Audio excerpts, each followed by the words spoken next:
Bonjour et bienvenue à toutes et à tous dans Multijoueur, votre rendez-vous jeux vidéo. Eh bien oui, si vous n'avez pas suivi l'actualité ces derniers jours, elle était extrêmement chargée. On vous a fait un numéro spécial Nintendo la semaine dernière. Eh bien, c'était le moment le plus calme parce que les deux autres constructeurs se sont dit « Tiens, ça fait longtemps qu'on n'avait pas parlé de nous ». Et donc, à tour de rôle, nous avons eu PlayStation qui a dit adieu aux jeux physiques dans quelques années.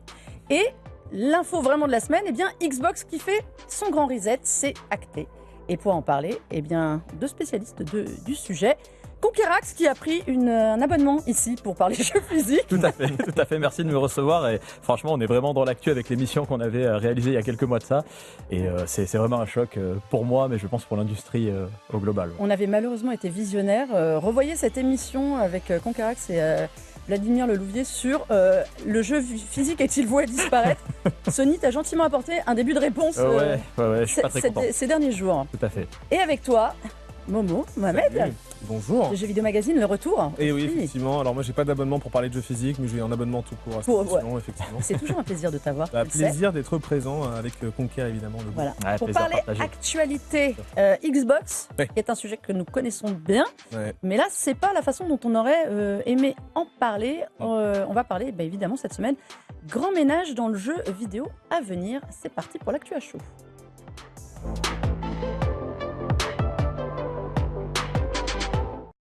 Alors c'est assez terrible ce que je vais dire, mais le séisme qui a eu lieu lundi matin très très tôt pour les gens en Californie qui, à 5h30 heure locale, ont reçu un petit mail d'Asha Sharma, la nouvelle patronne de Xbox, annonçant 3200 licenciements en 2 temps, 1600 personnes qui dès lundi auront fait leur carton, 1600 autres qui attendront de savoir ce qui les concerne, 4 studios qui quittent le giron des Microsoft Studios, Xbox Game Studios, maintenant je ne sais même plus comment ils en appellent ça à force de changer, Arkane Lyon qui est en suspens sur son avenir.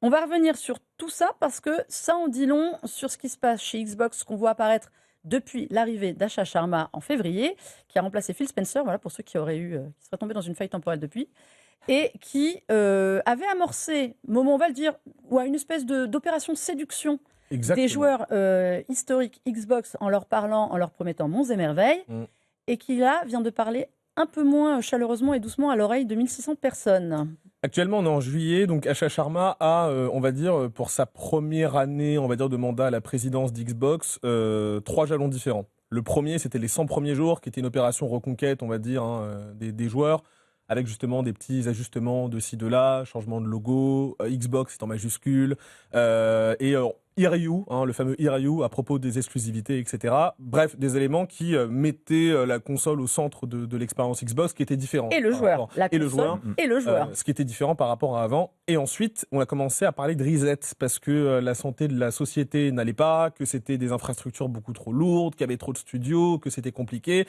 Et donc, un tout petit peu avant, effectivement, le Xbox Game Showcase, Sharma avait dit « Attention les gars, je vais commencer à arriver et puis on va changer pas mal de choses, il faut que ça évolue. » Showcase, et ensuite, toutes les rumeurs, histoires qui ont duré plusieurs jours, où ça faisait état de fermeture, on ne parlait pas forcément de céder des studios, beaucoup de licenciements, ce qui m'amène également à dire que nous sommes au mois de juillet, je le répète, le mois de juillet est toujours un mois très compliqué pour Xbox, car c'est la fin du bilan fiscal de Microsoft, et donc il faut montrer patte blanche aux actionnaires pour dire « Ok, promis les gars, on va réduire les coûts ».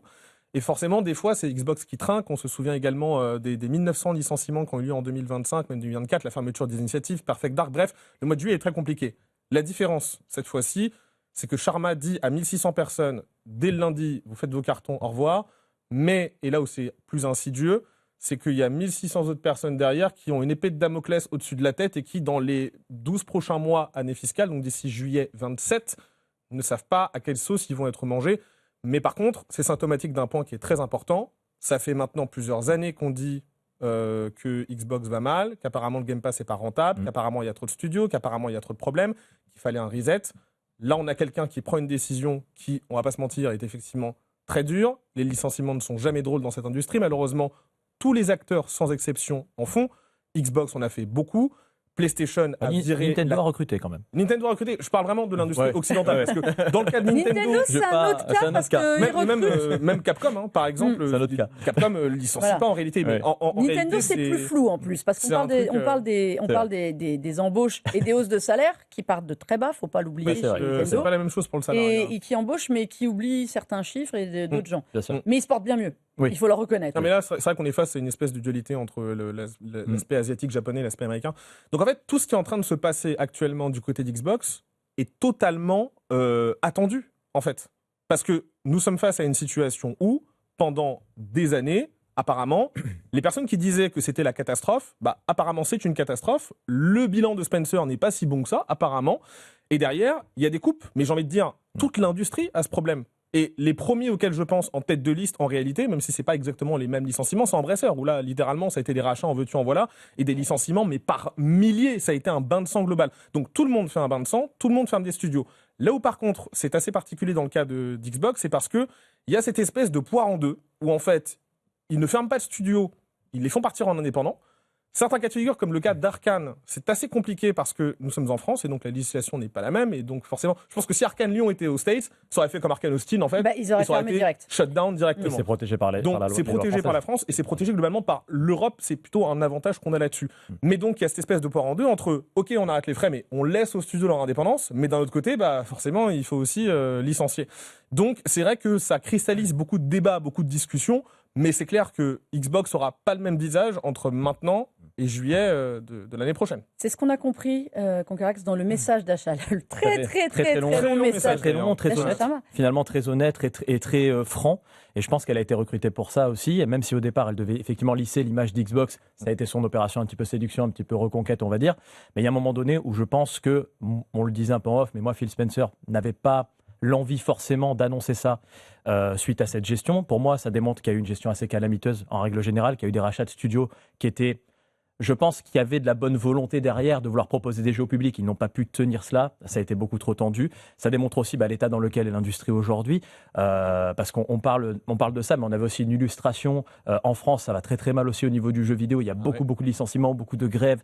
C'est vraiment... C'est mondial. C'est mondial. Dontnod, Ubisoft, oui, bien sûr. C'est mondial. Et...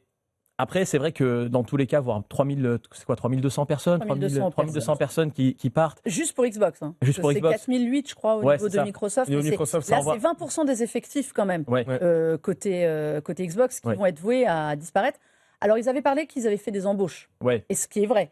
Bien sûr. Mais c'est vrai que depuis quelques années, là... Ça envoie un signal quand même extrêmement négatif, je trouve. Effectivement, il y aura un avant-après Xbox derrière, mais c'était quelque chose qui était de toute façon nécessaire. Aujourd'hui, Microsoft, avec ses studios, n'était pas rentable, clairement. Non. Et on le voit, le Game Pass, en fait, n'a pas atteint les chiffres qu'ils le souhaitaient, parce que je crois qu'ils étaient partis à l'origine, dans leurs espérances, sur 100 millions. Ils voulaient 100 millions d'utilisateurs. C'était 78 millions. Ils voulaient 77 millions à 2026. Et mais en là, tout... ils en sont qu'à 30, qui est le même chiffre qu'on entend depuis des années, parce qu'en fait, ils ont perdu...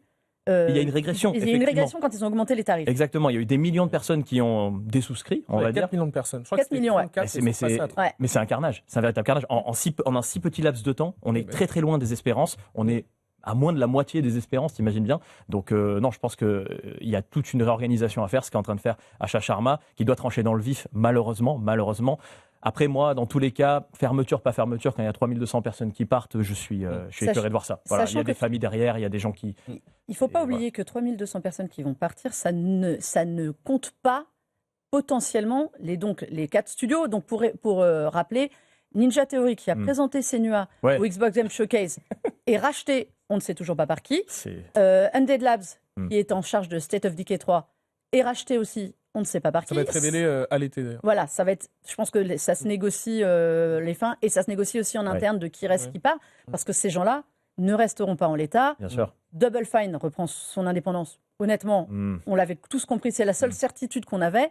Compulsion Games, qui était derrière South of Midnight, on murmurait quand même qu'ils travaillaient sur un South of Midnight 2. Et s'ils le font, c'était quand même un échec malheureusement commercial, pas critique, moi, mais commercial. Moi, un des jeux que je trouvais formidable, mais qui n'a pas rencontré son public, reprend sa liberté. J'espère pour eux qu'ils auront les aides au Québec qui sont dévolues aux studios, parce qu'il y a quand même des aides au Québec pour aider les studios. J'espère qu'ils en profiteront parce qu'ils méritent. C'est pareil, on ne sait pas, ces gens-là, s'ils vont rester dans leurs effectifs actuels. Parce que mine de rien, Et Arkane. Moi, c'est un studio que j'adore. Arkane, c'est incroyable. Dishonored. Arkane, ils ont Blade. Des jeux. Voilà, mais ils ont Blade, mais justement. Ils ont Blade qui est en cours. Et en plus, ils ont eu la visite fin mai de Todd Howard qui a dit que c'était formidable. Ouais, mais c'est un triple A en plus, Blade. Tu vois ce que je veux dire? C'est censé être un triple A. Pour le coup, par rapport aux autres studios, qui ouais. sont plutôt des spécialistes du double A, là, on est la sur question un se pose juste dans le cas de Blade parce que en vrai, on ne sait pas exactement qui a signé. En fait, on ne sait pas ce qui Blade, se passe. Blade, c'est Disney. Ouais, c'est Marvel. Ouais, bien sûr. En fait, Disney a signé le contrat avec qui? Avec Arkane Lyon ou avec Microsoft? Je pense avec Microsoft. Mais le truc, c'est que si Arkane est indépendant, comment ça se passe? Est-ce que Disney bosse directement avec Arkane? C'est la seule. Arkane, pour le moment, il faut avouer ce qui est, même des gens en interne qu'on a contactés, c'est le flou artistique. Ouais. Ce sont des gens qui ont appris en même temps que tout le monde. Alors eux, en plein milieu de l'après-midi, à la différence des Californiens, ce qui se passait chez Microsoft et qui se faisait officiellement lâcher. Il y a beaucoup de choses. On a supputé qu'ils se rapprocheraient peut-être de Machine Games, qui est aussi un autre studio européen. Moi, je ne les vois pas quitter trop loin le giron Bethesda, mais ça a l'air d'être quand même ce qui se décide. Les autres partent avec leur licence. Compulsion Games a déjà dit qu'ils gardaient Contrast, We Happy Few, South of Midnight, ils gardent leur licence. Double Fine reprend ses billes aussi. Ça, c'est pas mal aussi. C'est un truc qui est intéressant. Mais ça aussi envoie un message. Xbox lâche complètement le AA. Oui, totalement. Ils ne se recentrer que sur le jeu plateforme. Ils ont fait revenir Mojang, donc le créateur de Minecraft, et King, qui vont désormais, et ça elle l'a annoncé, rapporter directement à Asha Sharma, qui s'est pris une adjointe qui est une ancienne de Minecraft. Il y a quand même dans le message, moi je ne suis pas d'accord quand on dit c'est du vent son message. Je trouve que quand on lit entre les lignes, il est plein d'informations assez terribles sur ce qui se décide et sur le détricotage de l'héritage Phil Spencer. Xbox va devenir un éditeur de gros triple A qui font boum boum. Bethesda l'illustre bien d'ailleurs, parce qu'ils ont dit on va se recentrer sur The Elder Scrolls, on va se recentrer sur Wolfenstein, on va se sur recentrer Fallout. sur Fallout, etc. Alors il y a juste un truc que j'ai pas trop compris par rapport à cette histoire, parce qu'ils disent on se concentre sur les grosses franchises. Alors, nul doute que c'est beaucoup joué. J'avoue que quand j'ai vu Quake, je me suis dit. Quake, c'est historique. Après, Quake, c'est une licence légendaire. C'est historique. C'est comme Doom. C'est quoi, Quake. on se base sur ce qui est le plus vendu ou c'est ce qui est légendaire? Je pense que c'est un nom. Non, c'est des noms. À mon avis, c'est un nom. Tu sais, c'est comme une réelle tournament et tout ça. C'est des noms qui sont légendaires dans l'histoire. Et je crois qu'en fait, ils ont envie quand même de garder, tu vois, cette espèce d'esprit. Après, Quake, ça fait largement partie. Je pense que si on sort un Quake demain, ça marchera. Quake et Doom, c'est des licences pour moi. À un moment, il faut garder des marqueurs. Ce qu'a construit Phil Spencer, vous allez me dire si vous êtes d'accord, je pense, pendant des années, c'est de l'image de marque. Il est allé chercher des studios indés qui étaient quand même. Quand on va racheter, quand en 2018-2019 il lance tous ses rachats, il va chercher des studios qui ont déjà une réputation de studios qui savent faire des. Je ne vais pas dire des petits jeux parce que ça a un côté péjoratif, mais des petits jeux bien qui apportent un petit plus. Un côté artisanal. On se sort de l'image de Halo, Gears. Xbox, on y revient maintenant. Xbox, c'était quand même le truc des gros bourrins. On l'a vu au Xbox Showcase quand même un petit peu. Là, ils sont en train de perdre ça. Est-ce que ça ne va pas leur jouer des tours et redevenir un peu le Xbox, je dirais pas qu'il laissait les gens un peu indifférents quand on n'est pas adepte de ça. Ils ont Call of aussi maintenant. Ça va être les spécialistes de ces jeux-là. J'ai un petit problème là-dessus sur deux choses. La première, c'est que effectivement, là, on constate par rapport à tout ce qui se passe que les studios rachetés, annoncés fièrement en 2019-2018, sont lâchés aujourd'hui. Undead Lab, en l'occurrence Ninja Theory, etc. C'est annoncé fièrement. Ces rachats-là, maintenant, n'existent plus. Et d'ailleurs, dans le message d'Asha Sharma, ce qu'elle précise, c'est que depuis 2018, nous avons eu une politique d'acquisition agressive. Donc effectivement, tout ça est détricoté. Par contre, il est vrai que ça n'a pas toujours porté ses fruits, parce que ces jeux n'ont pas toujours marché sur le plan commercial. Ça, c'est un vrai problème pour une société qui, dans le cadre de Deal Game Pass, peut filer jusqu'à la moitié de l'argent du dev en échange que le jeu débarque sur le service. Donc c'est un vrai problème de trésorerie. Et ensuite, moi, là où j'ai un souci, c'est que certes, il n'y a pas de souci, on les abandonne, c'est, si on dit, un gouffre financier, mais est-ce que les gens se rendent bien compte de tout l'apport qu'Xbox a eu dans l'écosystème du AA? Mais c'est aussi un gros problème pour moi, je vous explique. Sur la découvrabilité, sur l'originalité, sur l'authenticité. Mais le Game Pass, justement, en fait, moi, le problème qu'il y a eu derrière, c'est pourquoi ils ont racheté tous ces studios aussi pour moi, c'est pour alimenter ce Game Pass. En fait, tout était centré sur ce Game Pass-là. Et limite, je vais presque dire, la quantité au détriment pas de la qualité, mais au détriment de ce qui rapporte véritablement. Malheureusement, surtout la console. Je suis désolé, mais il n'y aurait jamais eu de clair-obscur. Oui, mais Expédition 33 avec cette portée-là, sans le Game Pass. Il ne faut pas oublier, tu vois, il y a bien ça. sûr, mais malheureusement, ça reste une entreprise. Malheureusement, Microsoft reste une entreprise, une compagnie qui veut faire de la thune. Oui, et à un moment donné, c'est bien beau de promettre monts et merveilles, de créer des jeux indépendants, etc. Mais s'ils ne sont pas rentables derrière, les mecs derrière. Non, mais ça se comprend que c'est un problème. Je suis d'accord que je trouvais ça génial, moi, de pouvoir avoir toutes ces propositions. Je suis le premier à défendre ça, c'était trop cool. Mais ils se sont tellement axés sur le côté Game Pass qu'ils ont fait pour moi beaucoup trop de rachats pour remplir celui-ci. Ils auraient pu en faire beaucoup moins, continuer à créer des jeux indépendants, etc., mais qui auraient peut-être un peu mieux marché ou se focaliser sur d'autres, quoi. Et donc, moi, je suis un peu sur ça. Concernant le rachat, il y a une chose qui est vraie qu'on a vu venir depuis des lustres. C'est aussi pour ça qu'il ne faut pas non plus. C'est très triste les licenciements, mais c'est pas étonnant. Comme tu le disais, Conquerax, pour des questions financières. Quand on a une trentaine de studios et qu'on voit que sur les dernières années, ça aboutit à combien de jeux? Même c'est pas énorme. Juste dans le Game Pass. C'est pas énorme. Il y a aussi, à mon avis, un problème, c'est qu'on avait des studios. J'aime beaucoup Ninja Theory, je suis une grande fan d'Hellblade. Ils étaient beaucoup plus prolifiques avant de rentrer dans le giron Xbox. Tous. Mais ça, tu veux savoir pourquoi? Parce qu'en réalité, il y a deux problèmes. Le premier, c'est que le management de Spencer et de Booty a été assez particulier. Spencer était plutôt, c'est papa qui nous l'a joué, on a les sous, on a la créativité. Comme Scherer, d'ailleurs. Scherer, fait ce qu'on veut. Mais voilà. Scherer aussi, c'est pareil. Donc il y a ça qui est un problème. Et aussi que, deuxièmement, il y a des surcouches managériales de malades. C'est ce qu'elle disait, jusqu'à 14. Tu primes des hiérarchiques. C'est un truc de fou furieux. 14, je sais pas si on se rend compte de la dinguerie. C'est-à-dire que quand tu dois faire valider un truc, ça passe par 14 couches managériales. C'est-à-dire que ça arrive jusqu'à 14, jusqu'à elle. Donc mais je veux bien croire qu'il y ait des studios, je veux bien croire que des Bethesda à qui on a laissé, parce qu'il y a ça aussi, Bethesda, on leur a laissé une indépendance totale partout. Activision, c'est un petit peu pareil. Déjà, ce sont des boîtes énormes avec des couches, des process, des process. Je veux bien croire qu'à un moment, elles disent faut qu'on dégraisse le truc. Faut pas ça. En revanche, bonne chance pour arriver qu'à 5 entre elle et le dev. Parce qu'elle avait dit 5 maximum. Mais ça démontre, je ne vois pas ça démontre quelque chose aussi, c'est que c'est pas parce que tu rachètes tout dans l'industrie que tu vas t'en sortir. Alors, elle le dit. Ça, pour le coup, elle dit on n'était pas voué à avoir tous les plus grands studios indés. Pour moi, c'était pas une bonne politique. Ok, tu peux racheter quelques studios comme le fait PlayStation. PlayStation l'a bien fait. Alors, en ce moment, on va en parler après. Bon, il m'énerve très fort. Mais non, après, voilà. Il y a eu quand même, ça dépend, parce que dans le cas de Bungie, excuse-moi, c'est vrai qu'il y a eu Bungie Bluepoint. C'est vrai que ces derniers temps, c'était un carnage. Mais en tous les cas, je trouve qu'il y a eu beaucoup trop de rachats pour trop peu de productivité.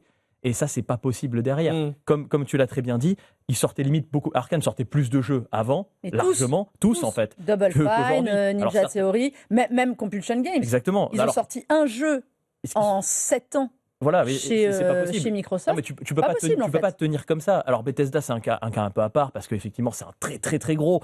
Mais à un moment donné. Mais Bethesda produit. En fait, Bethesda sort des prods. Activision sort des prods. Exactement. En vrai, sur ces rachats-là, qui sont énormes, et qui ont occasionné des pertes financières peut-être énormes, il y avait quand même une espèce de régularité dans le sens où on avait beaucoup de jeux Bethesda sur ces 5 dernières années. T'as ton Call of tous les ans. Et t'as Activision qui certes sortait son Call of, ce qui était entre guillemets une cash machine. Le vrai problème, ça a été les Xbox Game Studios. Et là, on a un souci, c'est que, alors apparemment, je sais pas si c'est étayé, mais si la thune de Minecraft est réutilisée pour subventionner les projets des autres, était déjà. On va avoir un gros problème. Non, mais le plus triste, déjà, parce que Bethesda et Activision, ils ont leur trésor, ils s'en sortent. Il y a pas de souci. Le plus triste dans l'histoire, c'est qu'en fait, Game Studios, c'est un autre délire. Tu te fais racheter par, tu vois, t'es Arkane. Tu te fais racheter par Microsoft ou t'es, je sais pas moi, enfin ceux qui font Senua, tout ça. Tu dis, tu te fais racheter par Microsoft, on te promet monts et merveilles. Parce que c'est vrai, tu dis, il va y avoir une manne financière intense, tu vas pouvoir être libre, tu vas pouvoir faire ce que tu souhaites, etc. Les mecs, on leur promet, entre guillemets, il va y avoir des embauches, il va y avoir des choses comme ça, pour au final, aujourd'hui, des années après, te dire, bah t'as 3200 personnes qui se barrent. Et je trouve qu'en fait, ce contraste-là, il est extrêmement dur. Il est extrêmement dur. C'est d'une violence inouïe, surtout qu'aux États-Unis, il n'y a aucune protection, comme chez nous. On vient de le. Et encore, ils sont sympas. Elle leur a laissé de lundi à lundi, sa grande générosité. Mais quelle violence! Le contraste, en fait, entre on vous rachète, il n'y a pas si longtemps que ça, tu vois, on vous rachète, vous allez pouvoir faire vos jeux, vous allez être tranquille, etc. Moi, je vous le dis aussi, chez Rare, ce qui se passe en ce moment, il y a eu l'annulation d'Everwild.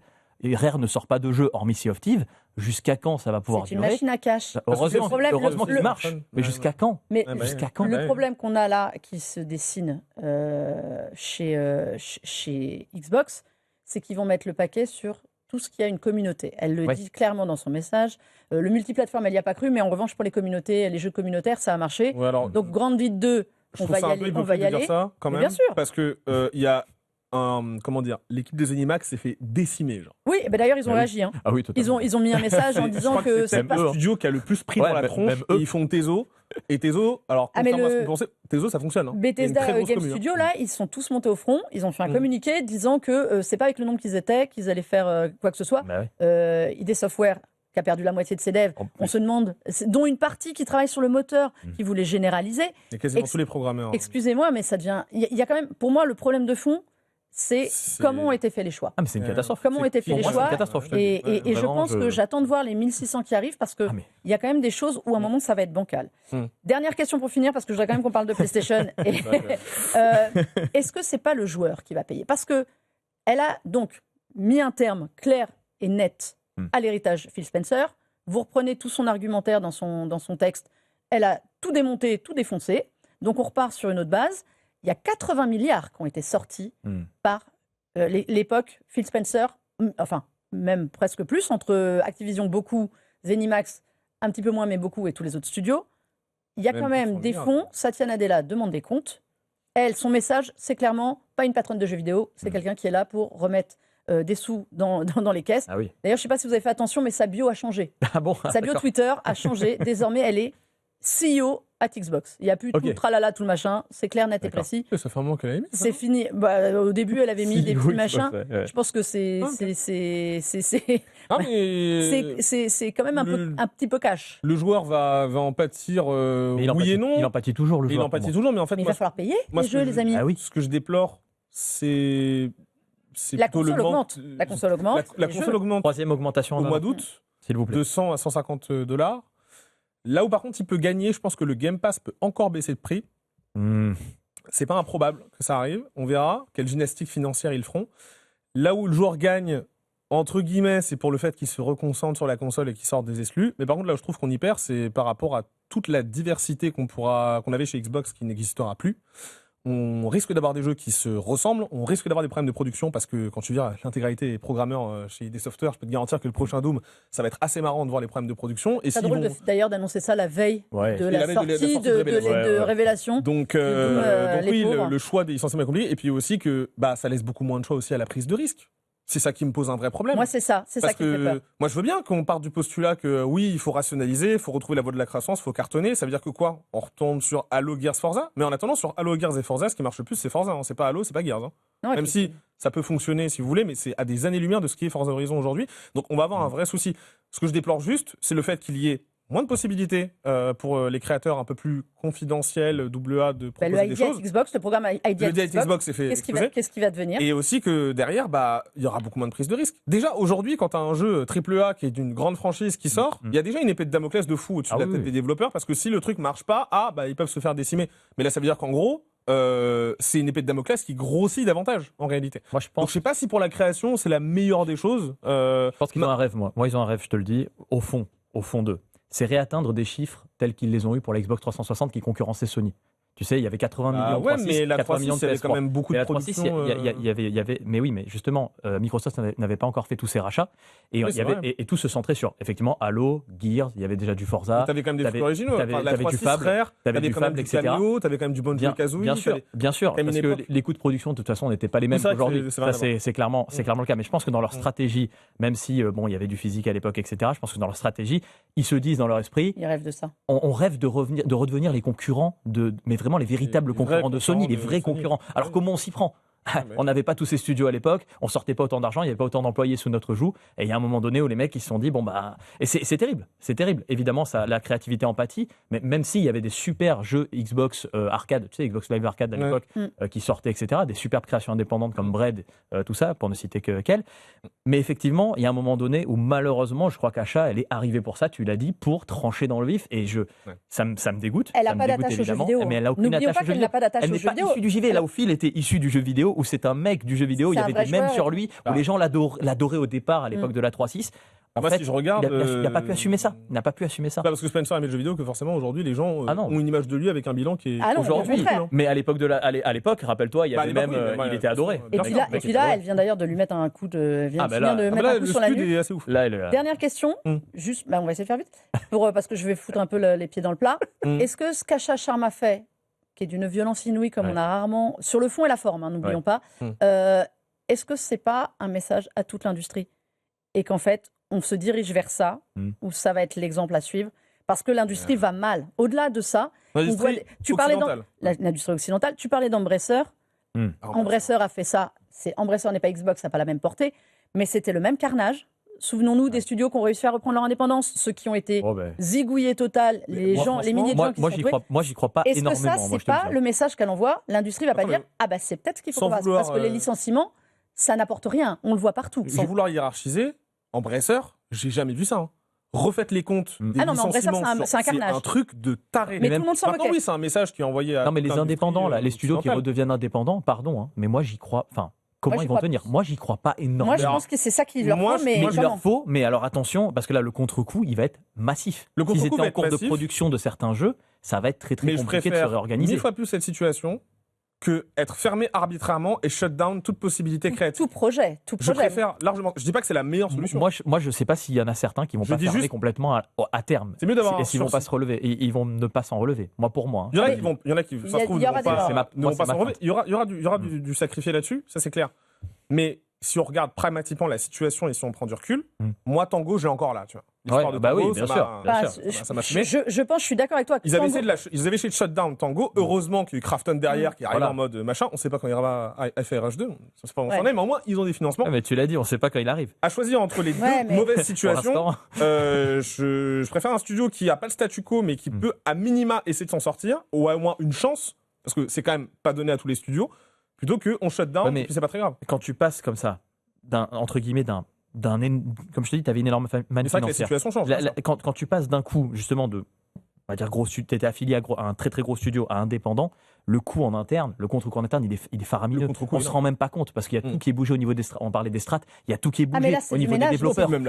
Est-ce qu'ils vont pouvoir vraiment sortir leur jeu, les mecs? Mais ils ont encore, mais ils ont encore l'espoir de le faire que quand on arrive et qu'on vous dit lundi, votre studio il ferme à FireRush. C'est mieux. Un jeu salué. Bien sûr. On en dit que du bien, dont les mérites sont vantés. On arrive, on leur dit, bah les gars, salut, bonsoir. C'est d'une violence. C'est mieux, mais ça reste terrible. Ah, mais de toute façon, les licenciements. C'est ça mon avis véritable sur la situation. Les licenciements sont toujours terribles. Voilà, exactement. Et puis, bon, bref. On va s'arrêter là, sinon tu parleras jamais d'un autre sujet. En plus, c'est important là. Parce que comme c'est l'émission des bonnes nouvelles avant les vacances, il y a eu un autre sujet qui est tombé juste avant. Et oui, Conquerax a failli être le premier à parler dans cette émission, mais il s'est fait damer le pion par achat. C'est la fin du jeu physique. Alors, PlayStation, c'est un autre truc. Ils nous ont fait une communication ces derniers temps, c'était quand même compliqué. Les rumeurs s'accumulent et pas dans le bon sens. Donc, au-delà de la rumeur d'une console PS6 à 1000 balles qui arriverait, ils se murmurent même plus d'ailleurs, c'est horrible ce que je vais dire. PlayStation a acté la fin du jeu physique sur ses consoles pour 2028, janvier 2028, c'est-à-dire presque demain. Oui. Est-ce que tu peux nous résumer un peu l'idée qu'a PlayStation, Conquerax? L'idée qu'a PlayStation, elle est très simple. C'est à partir du 1er janvier, de janvier 2028, de supprimer complètement le disque. Un disque pour lequel, quand même, je rappelle, ils sont les créateurs de base, il y a une centaine d'années. C'est ça qui est marrant. Voilà, le Blu-ray aussi d'ailleurs. C'est ça qui est paradoxal. Un consortium. Et donc, ils veulent supprimer le disque, ce qui nous donne une indication en fait que sur la prochaine console de jeu, il n'y aura pas de lecteur. Et donc, ce qui implicitement marque un véritable tournant négatif pour moi, puisque tu vas supprimer le choix aux consommateurs de consommer le jeu vidéo comme ils le souhaitent. Tu vas par la même occasion impacter tout un pan. Il y a des milliers, on parlait d'employés qui risquent d'être touchés. Tu vas impacter tout un pan de l'industrie, des magasins qui vont être touchés, puisque le marché de l'occasion, du coup, par cette même occasion, risque d'être supprimé, va être supprimé. Il y aura plus ce marché intermédiaire. Ça va être un truc de fou. Ils vont avoir le monopole total de leur store sur leur prochaine console de jeu, et donc ils pourront faire ce qu'ils veulent, mettre les prix qu'ils souhaitent. Ils pourront, déjà que la console elle va être à un prix certainement assez colossal, assez fou, vu l'augmentation des composants aujourd'hui et vu le prix de la PS5 Pro, je n'en attends absolument rien. Donc pour moi ça augure rien de bon, et quand tu perds le choix dans la vie, pour moi peu importe le choix quel qu'il soit, c'est très mauvais quoi. Donc oui, ils vont arrêter le disque en 2028 et c'est alors ils arrêtent. On précise, ils arrêtent la fabrication des sorties. Ils arrêtent la fabrication de sorties des jeux à partir de 2028 en disque. En revanche, si les jeux étaient sortis avant, en disque déjà, les gens ont le droit de les refaire. Je ne sais pas s'il y a un intérêt, ça c'est un autre débat, mais ils ont le droit. Quand tu dis le marché de l'occasion s'arrête, le marché de l'occasion récente. Oui. C'est-à-dire que vos nouvelles sorties, vous pourrez encore faire de l'occasion. Tout à fait. Moi, je ne veux pas croire qu'ils arrêtent ce qu'ils font quand même depuis quelques années et qui leur apporte un peu de sous. Pareil, on parlait de Xbox, on l'a vu venir. Chez PlayStation, je vous rappelle que la PS5 Slim, qui s'appelle pas Slim, et la PS5 Pro n'ont pas de disque de base. Vous l'achetez en plus. C'est toujours ça de prix, il n'y a pas de petites économies. Je ne vois pas pourquoi ils ne le feraient pas. S'il y a des gens, en fait, on nous explique qu'aujourd'hui, le jeu physique est un luxe. C'est ça qu'on nous dit en fait. Si vous voulez le trouver, il faut vous bouger. Si vous voulez pour en profiter, il faut acheter des disques. Si vous voulez profiter de vos anciens jeux, parce que la rétrocompatibilité, c'est quand même pas le fort de Sony, même mais elle est là, tu vois. Elle est là quand même. Tu peux jouer à tes jeux PS4 sur PS5. Et ça, c'est quelque chose qui n'existera plus tard. C'est aussi le problème de la rétrocompatibilité. Il y avait soi-disant une rumeur qui disait tu pourras jouer à tes jeux PS4 et PS5 sur la PS6. On l'a tous vu, cette rumeur. C'était Gaming Insider, je ne sais plus comment il s'appelle, qui disait ça. Et c'est totalement faux. Donc ça va supprimer aussi cette possibilité pour les consommateurs. Tu pourras jouer qu'à tes jeux PS6 sur PS6 en numérique sur leur store, puisqu'il n'y a aucune concurrence de store derrière. Donc il y a un monopole qui est total, ils feront ce qu'ils veulent. Si tu veux, tu me parles du jeu vidéo qui est un luxe en physique, je ne suis pas d'accord, ça dépend dans quelle position. Non, c'est pas moi qui te le dis, c'est comme ça qu'aujourd'hui ça nous est présenté. C'est-à-dire ça est présenté comme ça. Il faut payer plus, faut... Mais pour les joueurs, le jeu physique coûte souvent moins cher à l'achat. Je parle vraiment du côté consommateur, en tout cas en France chez nous, coûte souvent moins cher qu'en démat. En démat, c'est pas souvent, c'est même quasiment tout le temps. Tout le temps. Tu vas à Leclerc, tu vas dans les centres commerciaux, mais même si tu vas chez ta boutique indépendante, des fois tu le trouves à 10 € de moins le jeu, à 69 balles au lieu de 79 balles sur le store.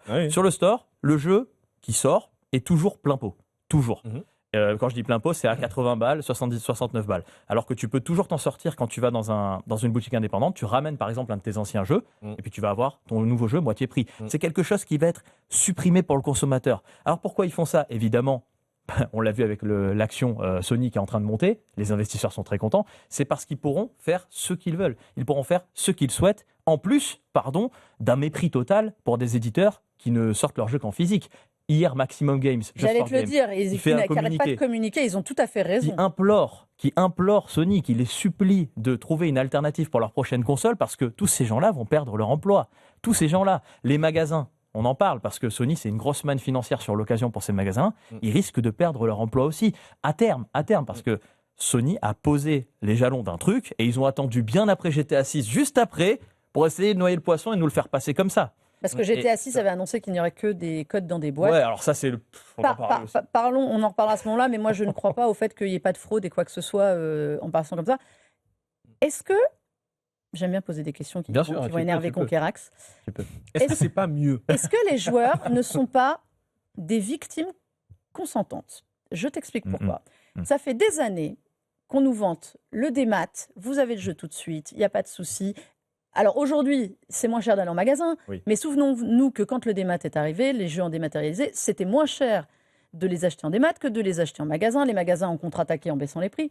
Mais en fait, Sony, Xbox et bien d'autres, et puis les gens sur PC jouent en démat depuis des années, se sont habitués à ce côté un peu flemmard de se dire « je télécharge mon jeu ».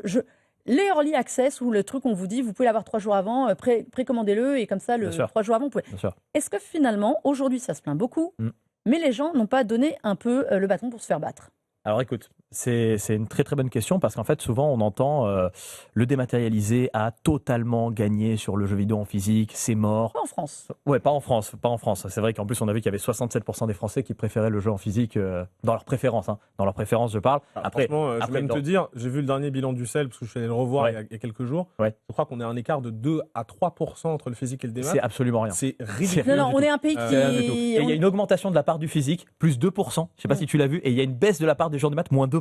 Les collecteurs font beaucoup. Vous avez vu un moment donné où le physique sur le chiffre d'affaires. Le chiffre d'affaires, vraiment en physique et des maths. Donc il y a quand même un truc qui est assez paradoxal. Ça se passe en... Et tu sais, en ce sens, je vais te dire, il y a beaucoup de chiffres qui sortent. Un chiffre notamment qui moi a retenu mon attention, c'est celui de 78% de dématérialisés en termes de consommation de jeux vidéo dans le monde contre 22% de physique. Un chiffre qui a été entièrement, il faut le savoir, faussé. Un chiffre qui est faussé. C'est un chiffre qui est tellement inégal d'un continent à un autre. Et c'est faux. Non, mais c'est faux. Mais en plus, les leaks d'Insomniac Games l'ont prouvé. Malheureusement, il y a eu un leak qui est sorti. Les hackers ont vu ça, mais ça nous donne des indications assez incroyables. Il y a eu des datas. 31 des 33 quasi derniers jeux first party Sony ont été mieux vendus en physique qu'en démat. Est-ce qu'on se rend compte quand même de la chose ? Astrobot, qui date d'il y a 2 ans, d'accord ? ce qui était le jeu de l'année, 2024, 2024, on est d'accord. 2024, ouais. C'est pas si longtemps non plus, parce qu'on va entendre certains, ça a 10 ans, ça a 15 ans que ça a commencé. Ce jeu-là s'est vendu à 60% en physique contre 40% en démat en Europe, 55% en physique contre 45% au Royaume-Uni en démat.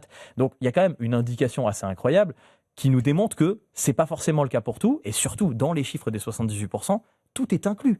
Les Battle Pass, les DLC et les jeux gratuits que Sony t'offre dans le PlayStation Plus. Tu parles d'Astrobot.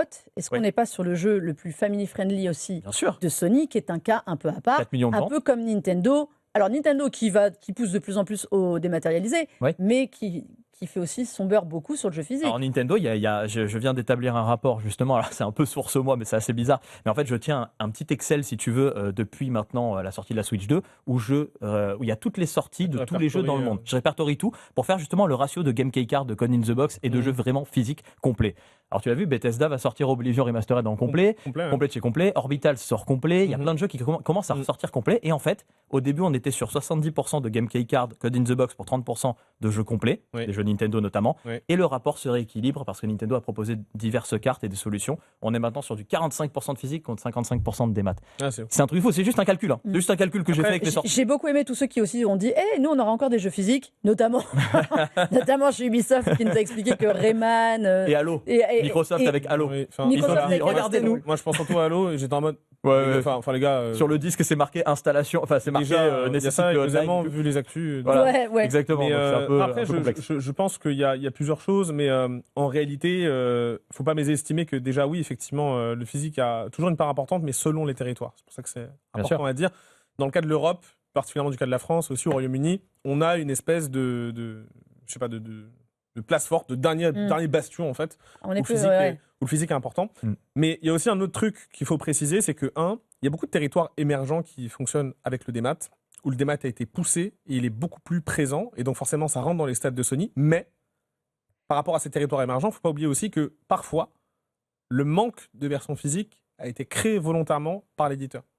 Il y a des cas de figure où tu n'as pas de boutique pour acheter tes jeux en physique, tu as des cas de figure où tu n'as pas de console en magasin. Et la particularité de la France, au-delà même du fait que je pense que oui, il y a une conscience du jeu vidéo qui est assez importante, c'est qu'on a un réseau de distribution de fous furieux. Et c'est pas si souvent que ça. C'est pas dans tous les pays, on a tendance à croire que c'est normal. Il y a des territoires, je peux vous garantir qu'il faut marcher un long moment avant de trouver une boutique en physique. Tu as dit le mot réseau. Tu sais quoi, je vais rebondir dessus. Alors, c'est pas réseau de distribution, mais moi, c'est réseau Internet. Ah bah là, non, mais ça m'intéresse parce que finalement, on va passer en full démat là.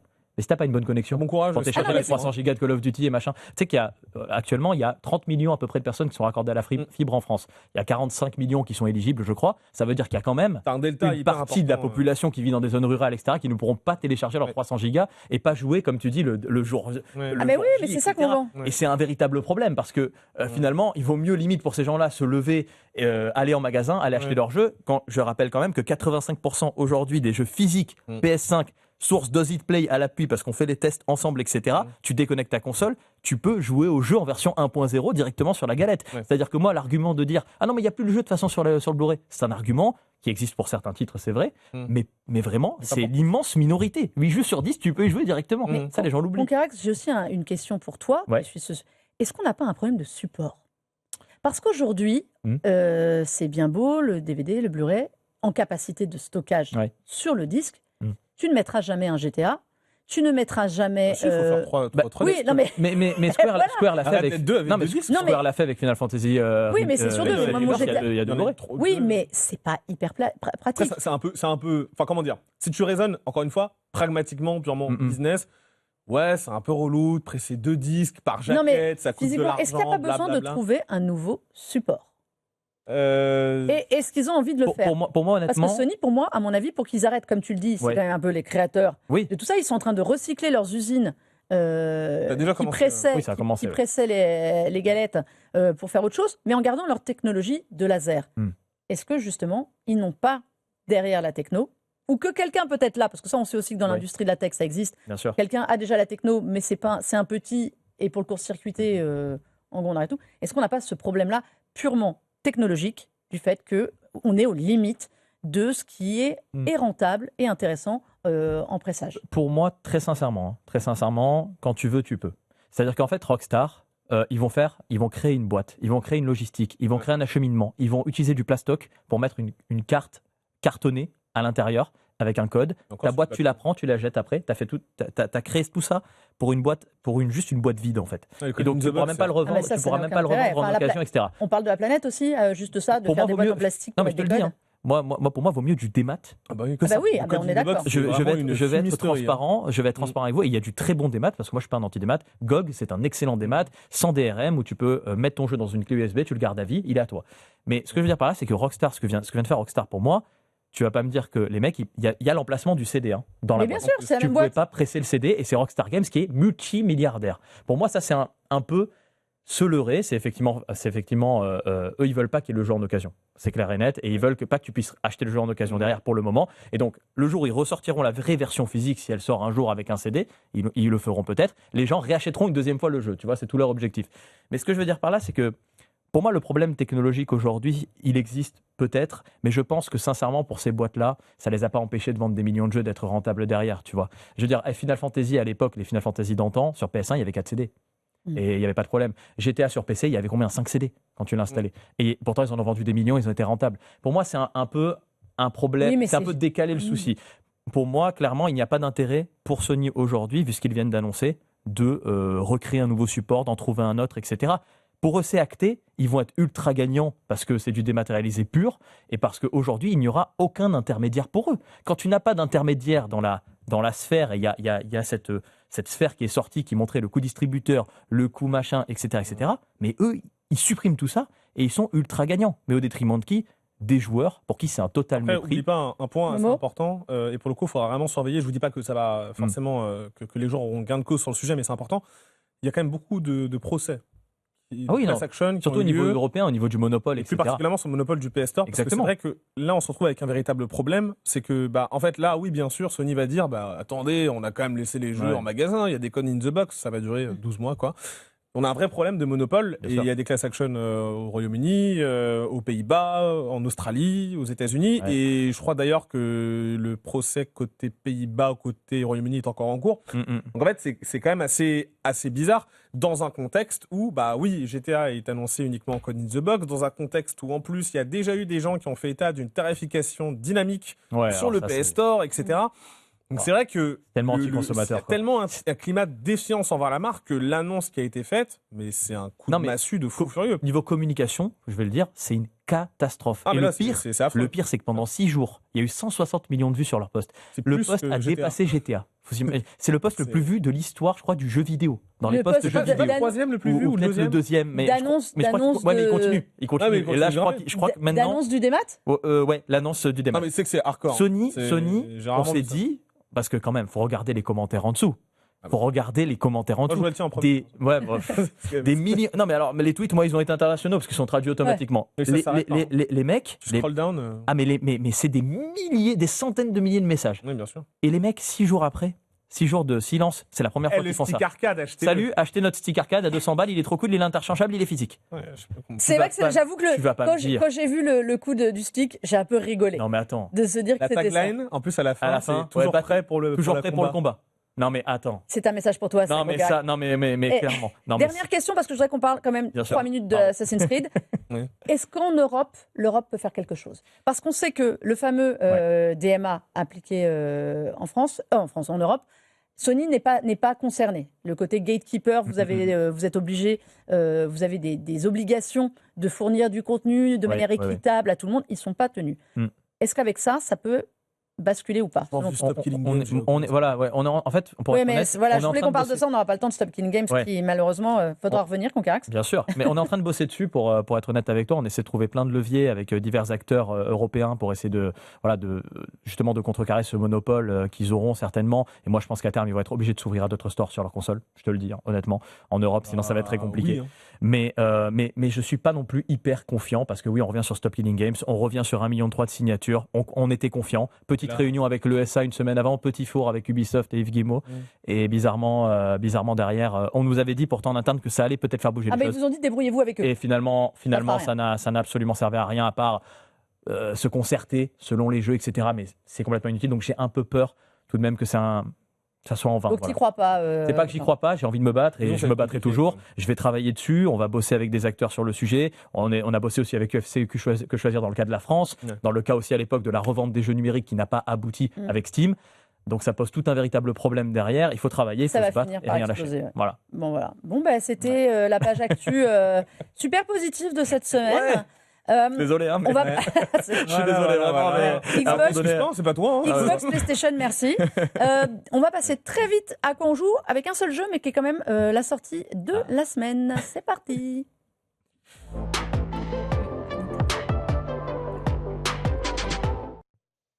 Alors oui, il y a Assassin's Creed Black Flag Racing qui sort cette semaine. Super. Et en physique, on nous a dit. Donc c'est super. Avec installation quand même sur le CD. Mais... voilà. Tu peux pas tout avoir, ton caractère. Il faut te préparer pour 2028. C'est pour ça. Mais bon, c'est le retour donc d'un jeu qui est sorti il y a 13 ans, qui avait fait forte impression à l'époque. Momo. Il l'a testé aussi. Bah ouais. Il adore Momo. Mais voilà. Son jeu préféré. Moi aussi, je l'ai testé. Non, mais. Alors, on va en parler. Mais avant qu'on en parle de ça, on a rencontré Jean Guédon, qui était directeur créatif il y a 13 ans. Le GOAT. De Black Flag, de l'épisode 4 à l'époque. Il a perdu son 4, mais lui, il est toujours là. Il est même de retour pour nous donner son avis sur cette version 13 ans après. Est-ce qu'il fallait la refaire? Est-ce que c'est intéressant ou pas? On écoute Jean Guédon. Racing, c'était vraiment un remake. Et je pense que pour en avoir parlé avec Paul, le directeur créatif, justement, il y avait vraiment cette idée de dire, OK, on refait Black Flag. Pour plusieurs raisons. D'abord parce que à partir de Unity en 2015, les métriques, c'est-à-dire que les dimensions des bâtiments ont changé. Ce qui voulait dire que tout le parcours a évolué depuis. Et donc ça, l'équipe a littéralement tout rebâti pour pouvoir bénéficier des derniers développements justement en termes de parcours, en termes de, je disais, de météo et de qualité graphique. Donc là, il y avait cette étape de refonte et de refaire ce qui était fait. Par contre, après, il y avait aussi toute une dimension de moderniser. Certains codes et standards ont changé en 13 ans. Moderniser les interfaces, les menus, permettre une meilleure accessibilité au jeu aussi, très importante. Tous ces changements-là permettent aujourd'hui à Racing d'être un jeu de 2026. Tout ça, c'était un rêve il y a 13 ans, pas possible. Et puis aujourd'hui, on se dit, c'est formidable la technologie. Absolument. C'est compliqué, mais purée, qu'est-ce que ça peut être beau quand c'est maîtrisé, quand c'est au service de quelque chose justement qui est là pour l'exotisme, l'aventure, dans toutes ses dimensions. 13 ans après, rev'là Black Flag. Alors, Momo, toi qui as pu y jouer comme moi, est-ce que c'est un remake? Est-ce que c'est une nouvelle version? Est-ce que c'est mieux? Alors déjà, près de 50 heures de mon côté, parce que je suis en train de... Sans mal de mer, garanti sans mal de mer. Récupérer les moindres petits trucs, comme à l'époque. Déjà, c'est un remake, clairement, parce que j'ai vu beaucoup de gens dire c'est un remaster. C'est pas un remaster, c'est un remake, ça a été dit par Ubi. En plus de ça, on change le moteur. Donc à partir du moment où tu touches au moteur du jeu, en fait, tu changes l'ossature même de la production. On change beaucoup de dimensions dans ce jeu. Et effectivement, donc moi, j'ai vraiment kiffé Resynced et en l'occurrence ça m'a fait beaucoup de bien parce que Black Flag à l'époque m'avait fait beaucoup de bien pour sa liberté, pour son personnage. Décidément c'est ouf le fossé de caractérisation et de narration par rapport au précédent Assassin's Creed. On ressort d'un Shadows qui narrativement a été décevant de mon point de vue.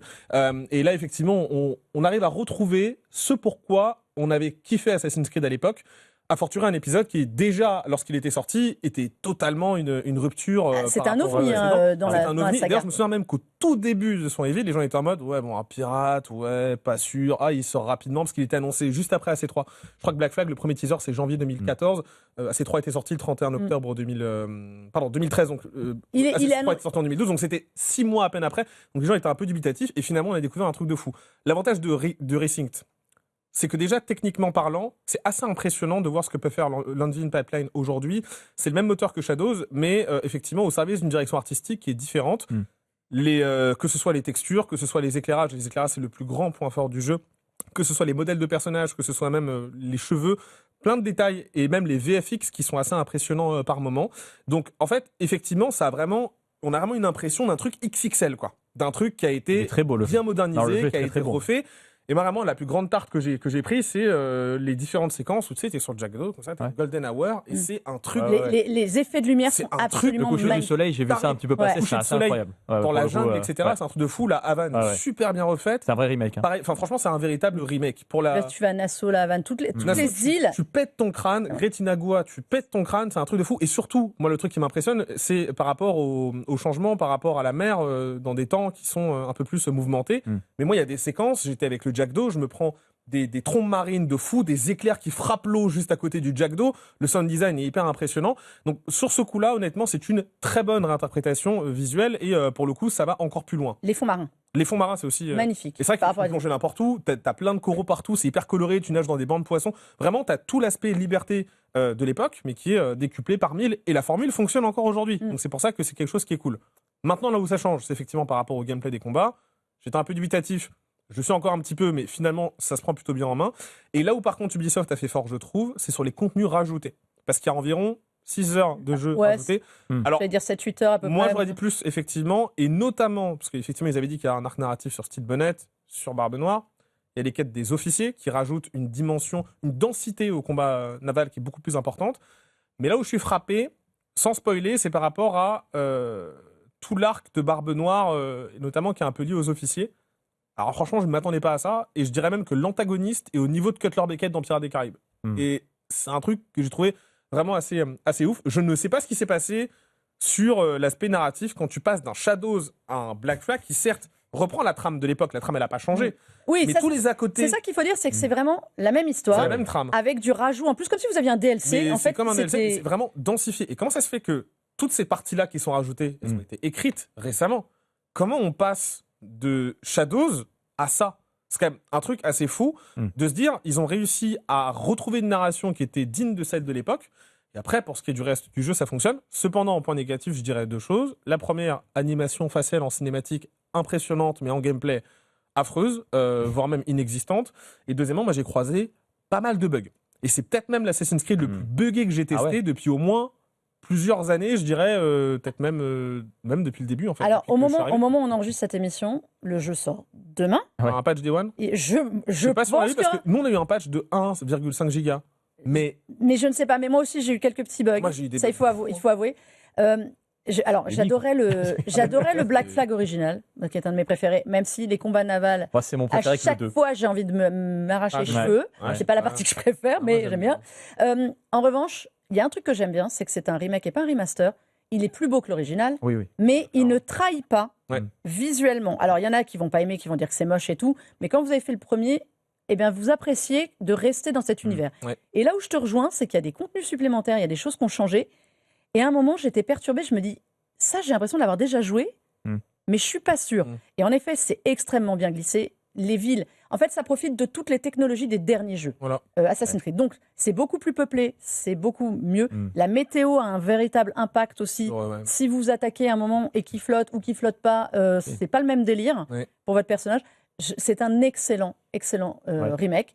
Mais en effet, après... Je suis partagé, moi, perso. C'est un petit peu... Voilà. J'ai pas joué au jeu, mais en fait, moi, juste, le seul truc, c'est qu'effectivement, il m'impressionne visuellement, etc. Et pour moi, Assassin's Creed Black Flag, c'est mon préféré avec le 2. Le 2 et le 4, on va dire, c'est mes 2 préférés. J'étais super content de me dire qu'il était en remake. Mais en fait, moi c'est...